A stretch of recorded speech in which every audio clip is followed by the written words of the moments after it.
I've had this question that just kept hitting me today and this week, and it's this: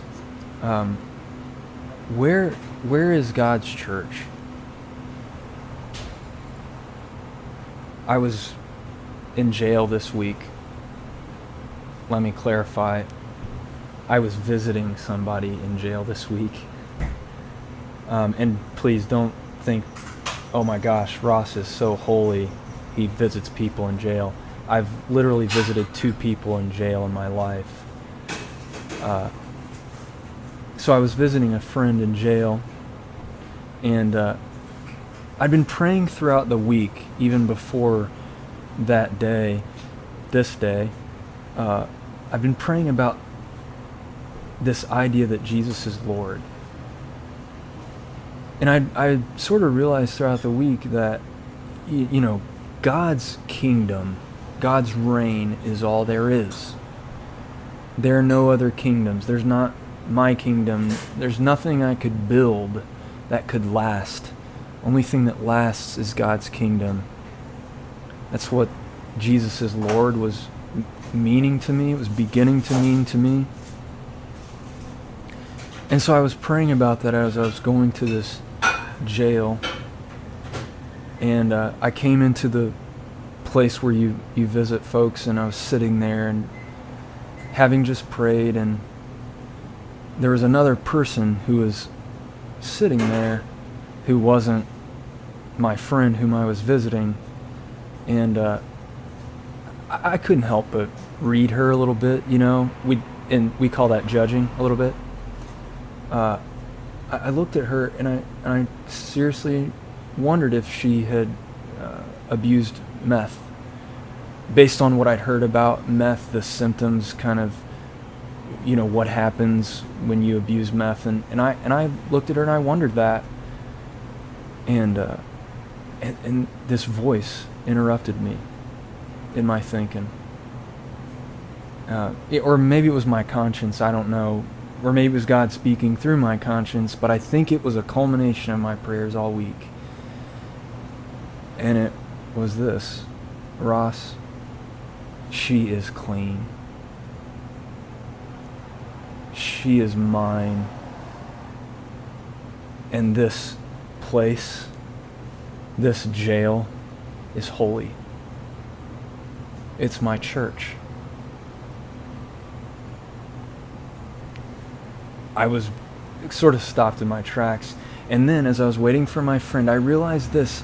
I realized that I only had one thing to do then with my friend, and that was to listen. Because God is everywhere.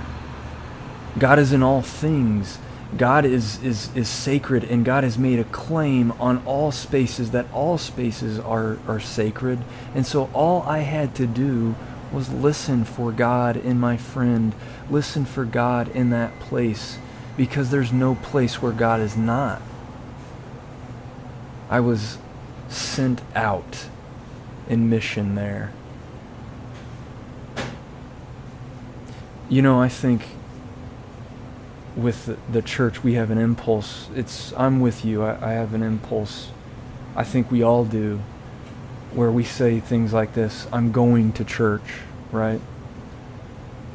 I'm going to church on Sunday, and we draw up these categories in our heads, right? Where in the confines of that building there's that's where God is. In the confines of that sanctuary, that's a sacred place. God is in there and not out there, is kind of something we do.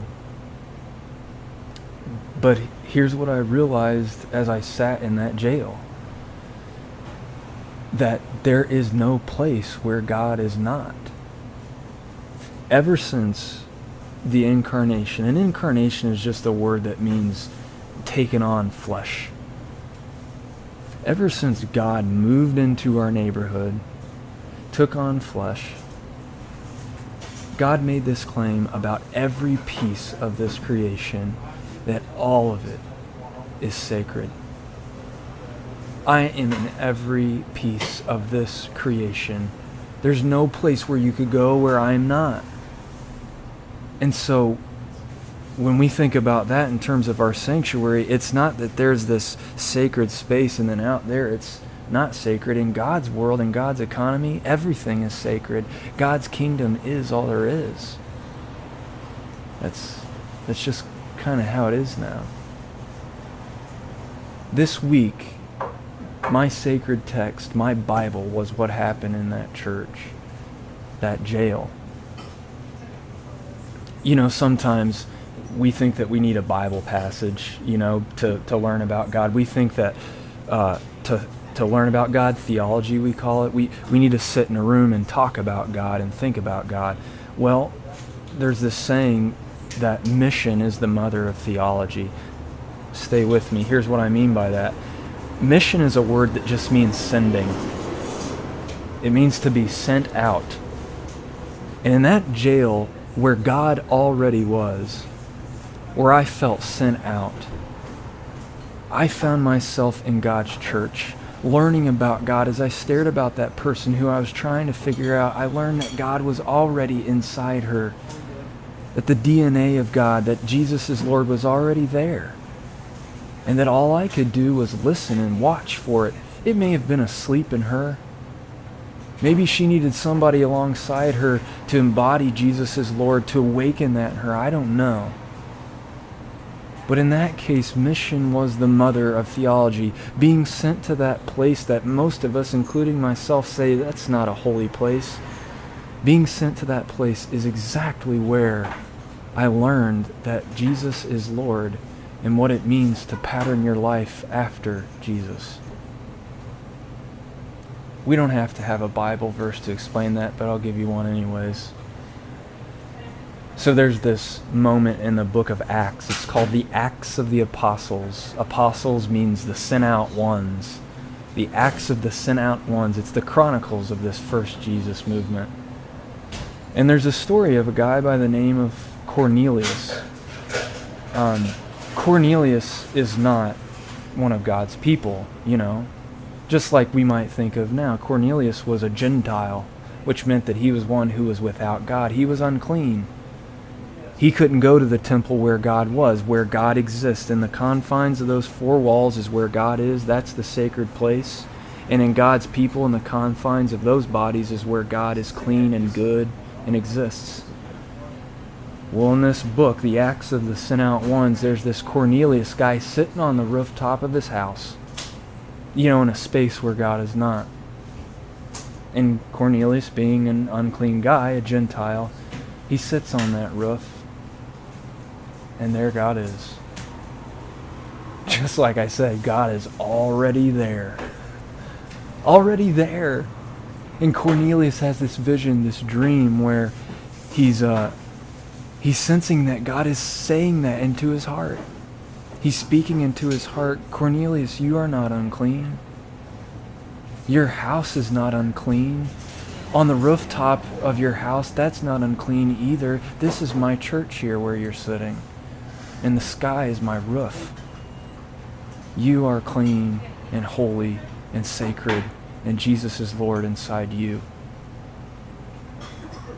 Remember Peter, the guy who didn't have his clothes on in the boat and swam out to meet Jesus when he saw him on the beach? Peter, who was in that group of folks who kind of thought that God only exists in the confines of those walls of that temple and in the confines of the bodies of God's people, the clean people, the chosen ones. Well, Peter has a vision of this Cornelius guy. He has a vision that God is saying to this unclean Cornelius guy on the rooftop of this unclean house, Cornelius, I'm with you, you're mine. And so what does Peter do with that? Well, Peter becomes a sent out person. He becomes an apostle. And what is an apostle? It's a guy who goes where God already is, to the rooftop of Cornelius' house, where God has already been moving, where God has already made a claim about the holiness of a person and the space in which that person exists. And so Peter goes there and he listens. He listens where God already is. He embodies that Jesus is Lord alongside Cornelius. He builds a relationship with him and brings to light what God has already done in and among Cornelius and his household. And when Peter gets there, he says this awesome line. He notices that Cornelius has already been blessed. And he says, "How could we withhold the waters of baptism from a person whom God has already blessed, a person to whom God has already given his Spirit, a person whom God has said is fully and completely sacred in my economy? How could I withhold the waters of rebirth? How could I not initiate this guy into the Jesus community because God said he's already in it?" And so he baptizes him. Look, what you learn from the jail cell and what you learn from that story is this: that there is no place where God is not now. There's not clean and unclean. There's not holy and unholy. There's not sacred and secular. There's only the place where God is, and that is everywhere and in all people. And Jesus is Lord means just that. And so what do? Where is God's church? Well, it's here in T-Bud's Brewing Company in Carmel, Indiana. God's church is out on Main Street here in the lives of the people who walk by. And if you were to walk or drive down to Keystone Avenue and drive south into Indianapolis and walk on Monument Circle, that's God's sanctuary. Jesus is Lord there too. And every person against whom you might bump, you might interact, with whom you might interact, God is the God of those people too. God is already out there. Beyond the walls of our sanctuary, God is out there. That is God's church too. The only difference is the sanctuary is our place of rest, and beyond the sanctuary is our place of work, our place of embodying the gospel, embodying Jesus as Lord with people, those people in whom God already is, so that the gospel of Jesus can come to light, and that this redemption project may keep going. And so may you be a sent out one. May St. Mark's indeed be a place where mission is a way of life. May this be our sanctuary and our sacred place, just like where you sit now.